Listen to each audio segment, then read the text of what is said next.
Of course, that winter, Mother had no money. We never had a Christmas. We just let Christmas go by like any other day. Oh, I think Mother did make some cookies or something like that for us, and that's all we got for Christmas. Okay.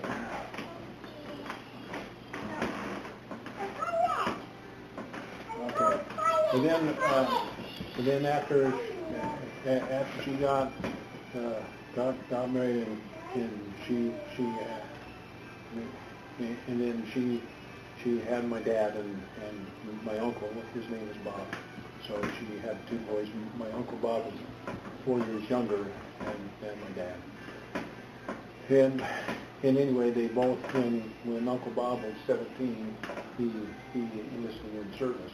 This is during the time of World War II, and he joined the Navy. And my dad was in the Army. And my dad fought in Okinawa, was a foot soldier fought the Japanese in Okinawa. And anyway, I thought it would be interesting to hear about what was in her heart during this time. And every once in a while they would go to California because my grandpa drove truck, and she would go with him, especially if she knew that my Uncle Bob would be at port in California, usually in San Francisco area. And so she talks about one time when they went to California. She said, one time we went there, my heart ached for that boy. She's talking about her son, Bob. He was in his uniform, naturally, and could only talk for a few minutes because his time was ended and he had to get back on base. So he started choking up when it was time to depart. I said, Bob, you have a cold?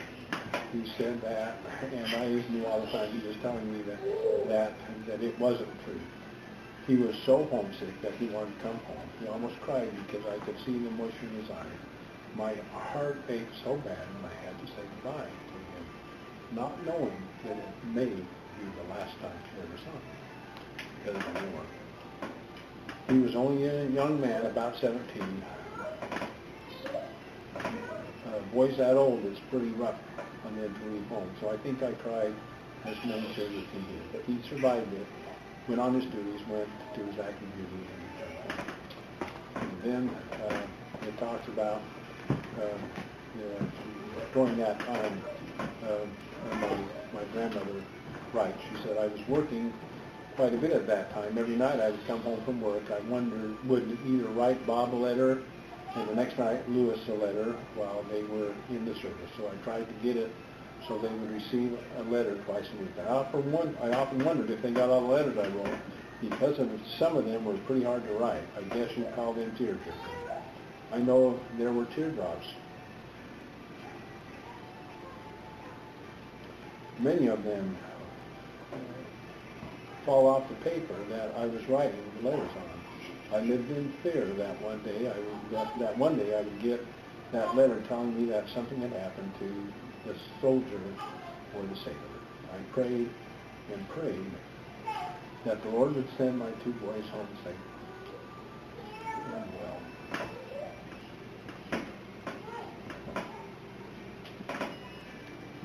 And so that's the way they came home. I think I owe a lot of that to my Heavenly Father. So the war was very hard on a lot of people, and many hearts were broken, and many people did receive visits or letters or telegrams that their son was killed. So you can only imagine what it must have been like. Then, your message, the message I have for you this year is that each of you have different things happening in your life. And so each of you have goals. We have a person going to law school. We have a lot of transition here and some lives here. Aaron will be graduating next year. Missy looking at going on a mission.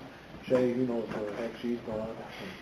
We have a daughter graduating from high school. We have a sweet young lady who's going to have their first baby, and they're in school, a lot of transition in their lives.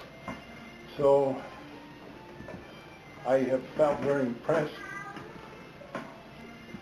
to tell you that you need to set definite goals, especially spiritual goals for your life. Set those goals If you're working on issues or problems in your life, you need to write down when you want to resolve those issues. You also need to, or when you want to accomplish those things. And then you need to work very hard to be able to accomplish those goals. And if you do, and you do it in faith and in prayer, the Lord will bless you, that you will accomplish those goals, and that the desires of your heart will be met. And that's the main message.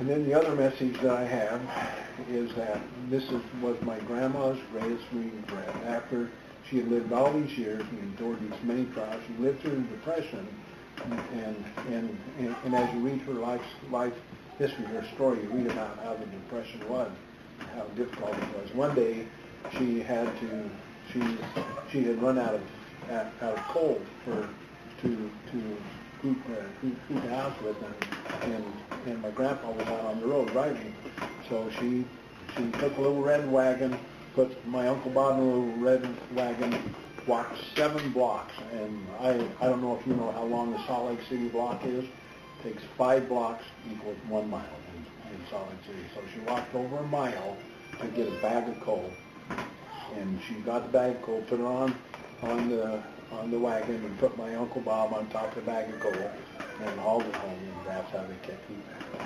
So those times were very tough. After going through all that in her life and having the childhood she had, she was one of 11 children. She was not abandoned, but her father died, and left her mother to raise all those children all up. Going through all that, this is what she says.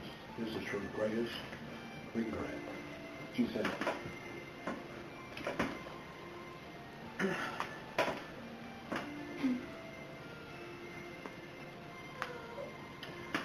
as